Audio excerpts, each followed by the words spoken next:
સાબરકાંઠાના હિંમતનગરમાં traffic drive દરમિયાન army જવાન અને પોલીસ કર્મીઓ વચ્ચે થયેલા ઘર્ષણનો મામલો ઉગ્ર બન્યો છે। અલ્ટો કારને બ્લેક ફિલ્મ લગાવેલી હોવાથી પોલીસે રોકી હતી। ત્યારબાદ કાર ચાલક આર્મી જવાન હોવાનું બહાર આવ્યું હતું। જો કે બંને પક્ષો વચ્ચે શાબ્દિક બોલાચાલી બાદ મામલો મારામારી સુધી પહોંચ્યો હતો। ઘટના બાદ પોલીસ દ્વારા આર્મી જવાન વિરુદ્ધ ફરિયાદ નોંધવામાં આવી હતી, જેના પગલે પૂર્વ સૈનિક સંગઠનોમાં ભારે રોષ જોવા મળ્યો હતો। પૂર્વ સૈનિક સંગઠનો દ્વારા આ ઘટનાના વિરોધમાં હિંમતનગર શહેરમાં વિશાળ રેલી યોજવામાં આવી હતી। આ રેલી બાદ માજી સૈનિકોએ જિલ્લા કલેક્ટર અને જિલ્લા પોલીસ વડાને આવેદનપત્ર આપી પોલીસ કર્મચારીઓ સામે પણ કડક કાર્યવાહી કરવાની માંગ કરી હતી। જો કે આવેદનપત્ર આપ્યા બાદ કેટલાક અસામાજિક તત્વો દ્વારા એ જ પોલીસ ચોકીમાં તોડફોડ કરવામાં આવી, જ્યાં ઘટના બની હતી। સાથે જ સ્ટેટ હાઈવેને પણ થોડા સમય માટે બંધ કરી દેવામાં આવ્યો હતો, જેના કારણે ટ્રાફિક જામની સ્થિતિ સર્જાઈ હતી। સર્વે જાણો છો કે ઝાલા યશપાલસિંહ જે ઓન સર્વિસ જવાન છે, એમને પોલીસ દ્વારા જે થોડી અવધિ નજીવી બ્લેક ફ્લેમને લઈ અને બોલાચાલી થઈ અને એમાં પોલીસ દ્વારા 5 થી 7 પોલીસ દ્વારા એમને માર મારવામાં આવ્યો।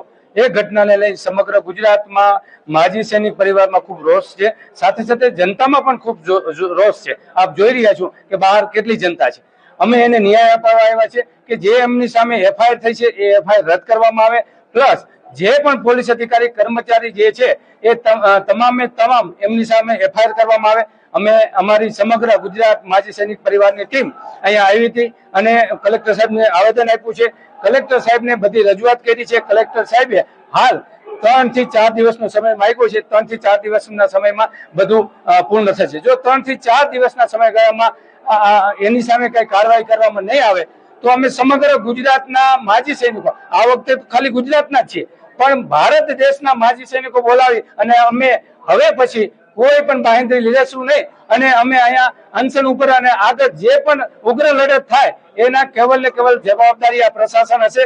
કેમ કે જો અમે એમને આ શાંતિથી આવેદન આપ્યું છે, આ આવેદન આપ્યા પછી જો એનું પાલન ન થાય અને એની સામે કાર્યવાહી ન થાય તો અમે આગળની બધા જે અમારા માજી સૈનિકનો સંગઠન છે, પરિવારો છે, એમના બધા વિચારણા કરી અને આગળ એક મોટી લડત ચલાવશું। નિમાવત જીતેન્દ્ર, અધ્યક્ષ ગુજરાત માજી સૈનિક સંગઠન। અમારો એક જવાન રજા પર આવ્યો હતો, 10 દિવસની રજા પર આવ્યો અને એના પરિવાર સાથે અહીંયા ફરવા આવ્યો હતો। એક ગાડી લઈને નીકળ્યો હતો 4 રસ્તા પર, ત્યારે પોલીસના ટીઆરબી જવાન અને બીજા 7 પોલીસના જવાનોએ એને ઢોર માર માર્યો, પકડીને ઢોર માર્યો। ફક્ત કારણ હતું કે કાળા કાચ કેવી રીતે કરી લીધા પોલીસ વાળાની જે જબાન હતી, જે તું તા કરીને અમારા જવાનને એને ઉકસાવવામાં આવ્યા પછી જેમ તેમ ભાષા બોલવામાં આવી અને આર્મીનો જવાન જ્યારે ટ્રેનિંગ લઈને આવે છે એને એક જ વસ્તુ શીખવાડવામાં આવે છે, મારો યા તો મરો। અરે એવા જવાનને જ્યારે ઉકસાવવામાં આવે, જાણી જોઈને ઉકસાવવામાં આવે, ત્યારે એને જવાને થોડી ઉગ્ર ભાષામાં વાત કરી તો આ અમારા પોલીસ વાળા, હિંમતનગરના પોલીસ વાળાઓ એમણે પકડીને કન્ટેનરમાં લઈ જઈને ઢોર માર માર્યો, જમીન પર ઘસેટીને ઢોર માર માર્યો। એમને લાગ્યું કે આ જવાન એકલો છે, એના પરિવાર ખાલી અહીંયા રહે છે, પરંતુ એને નથી ખબર, એમને નથી ખબર કે ગુજરાત રાજ્યની અંદર 40,000 માજી સૈનિકો છે। માજી સૈનિકો કંધેથી કંધા મિલાવીને અહીંયા આવેલા છે અને બતાવવા આવ્યા છે પોલીસને અને અહીંના પ્રશાસનને કે અમે અમારા જવાનને એકલો છોડ્યો નથી। આજે અમે એમને માટે ન્યાય માટે અહીંયા આવ્યા છે। અમે કોઈ ઉગ્ર રજૂઆત કે કોઈ પણ જાતની અહીંયા કોઈ પણ તોડફોડ કરવા નથી આવેલા, અમે ફક્ત ન્યાય માંગવા આવેલા છે। પરંતુ કલેક્ટર સાહેબને અમને કહેવામાં આવ્યું છે કે કલેક્ટર સાહેબે અમને કીધું છે કે અમે યોગ્ય કાર્યવાહી 3 થી 4 દિવસમાં કરી દઈશું, તો અમે અત્યાર સુધી માન્યા નથી। જ્યાં સુધી કાર્યવાહી નહીં થાય અમે લોકો ન્યાય નહીં મળે ત્યાં સુધી અમે અહીંયા જ રહીશું। અમે વાત ક્યારેય આમ તેમ કરવાના નથી, અમારા જવાનને અમે એકલા છોડવાના નથી, કારણ કે દેશનો જવાન બોર્ડરની ઉપર પરિવારને છોડીને, પોતાના બાળકોને છોડીને એ લડે છે। એ કોના સહારે લડે છે? એ પ્રશાસનના સહારે લડે છે, પોલીસના સહારે લડે છે, સિવિલિયનના સહારે લડે છે, પરંતુ એ જ લોકો જ્યારે એમની ઉપર દમન ગુજારે તો એ ચલાવી લેવામાં ના આવે। સાહેબ, અમે માજી સૈનિકો છે, ડિસિપ્લિનમાં રહીએ છીએ, પરંતુ જ્યારે અમારું ડિસિપ્લિન તૂટશે ત્યારે પોલીસ પ્રશાસનને એકવાર સમજી લેવું જરૂરી છે અને અમારા લોકોને તાત્કાલિક ન્યાય આપો. મારું નામ વિનય ચૌહાણ છે, પૂર્વ સૈનિક સંકલન સમિતિનો હું પૂર્વ સૈનિક સંકલન અને હું સેક્રેટરી છું.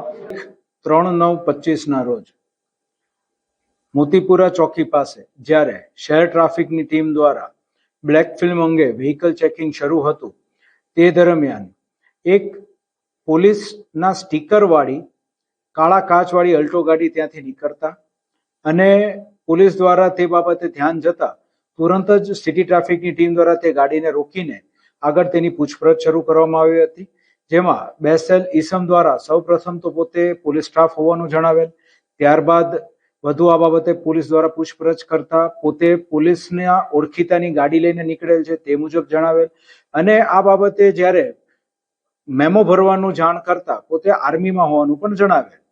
પોતે પોતાનું નામ યશપાલસિંહ ઝાલા તરીકે ઓળખ આપેલ હતી અને આર્મીનું આઈ કાર્ડ માંગતા તેમની પાસે કોઈ આઈ કાર્ડ કે એવું કંઈ ન હોય તેથી પોલીસ દ્વારા આ બાબતે આર્ગ્યુમેન્ટ ન કરી મેમો ભરવા માટેની સૂચન કરતા સતત આશરે 12 થી 13 મિનિટ સુધી આર્ગ્યુમેન્ટ શરૂ રાખેલ હતી અને મેમો નહીં ભરવા બાબતે અને ગાડી ડિટેન નહીં કરવા દેવામાં આવે તે બાબતે તેણે જણાવેલ હતું. આ બાબતે ત્યારબાદ પોલીસ દ્વારા જ્યારે તે ગાડી લઈને જવાનો પ્રયત્ન કરે છે ત્યારે તેને રોકી અને કાયદેસરની કાર્યવાહી કરવાનો પ્રયત્ન કરતા વધુ આ બાબતે ઉગ્ર દલીલો અને ઝપાઝપી થાય છે અને તેની અંદર પોલીસ દ્વારા જરૂરી કાયદેસરની કાર્યવાહી હાથ ધરવામાં આવે છે અને આ કાર્યવાહીના ભાગરૂપે તપાસ હાથ ધરવામાં આવે છે.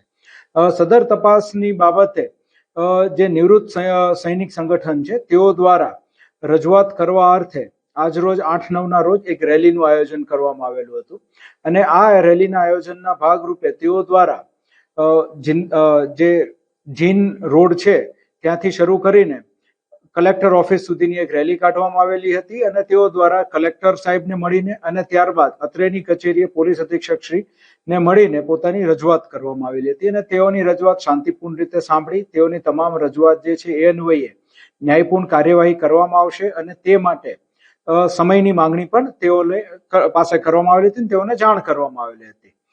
સદર રેલી જે કાઢવામાં આવેલી હતી તે દરમિયાન જ અમુક અસામાજિક તત્વો દ્વારા અવૈધ રીતે ઉશ્કેરણી કરીને આ અસામાજિક તત્વો દ્વારા જે પોલીસની જે મોતીપુરા ચોકી આવેલી છે તેની નજીક જે પોટાહટ છે તે પોટાહટ પાસે જઈને પ્લાસ્ટિકની ખુરશીઓની અને તેના કાચની તોડફોડ ને એવું બધું કરવામાં આવેલું છે.